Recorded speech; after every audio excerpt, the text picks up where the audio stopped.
Doesn't mean that you leave USSA. Justus Mugishoga ko mu ntebe jinka president wa Uganda Secondary School Sports Association nubwa nyuma y'abajwecerwa ku rwo mu byangi 12 bya Uganda okumutora natine cyakano so mu rukiko rwabona rushitamire Kampala kandogu naija kugumeza mu kubebembera kumara imyaka ene ndije umurukiko n'urwo rw'abajwecerwa batori ne Siriya Manyore headmistress wa Kibura Girls zo muri Uganda nko muhwezo wa president wa Kashatu kandogu nugugo beguryo mu rundo rwo kubanza kutora no mu ntebeji ubwa nyuma yo kutunga bururu nshanjo bwa rukusinga Richard Muhumuzo tungira bururu 20 kandi Justus Mugisharaganise kugumeza mu nakora naba bataraberemo. You will be assigned responsibilities and good enough even where you are coming from you already have other responsibilities, so it will just be an addition. When we sit as executive we shall appoint technical commission.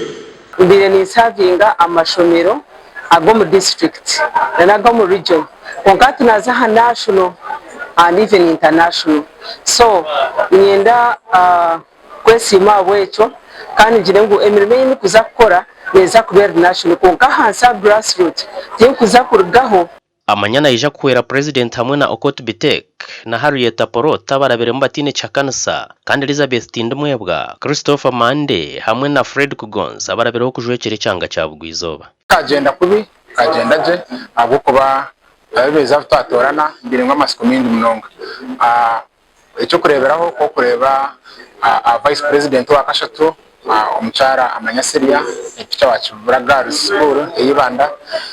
ukwija kweye umukomiteji cyasugiye kintu kirungi na munonga abo kwenda kugira mu balance hagati y'abashija hamwe n'abacara ndiyomwe umbantu aba serving almost on all the levels as a USSA kurga zone kuza district, so nanye experience nyemenye ndakoreta aha national kugira ngo base kusavinga a national committee konka mwe kuba burijo noreba ngo yine automatically bari kubaberumu, so ibyo basa kwa nibyo byaremesa bomwe omuri ko baturabiremo nangona no bushonga bucyeru cyo kuba aya ningiromo house yitu habwa TV West and Aloysius Byamukama.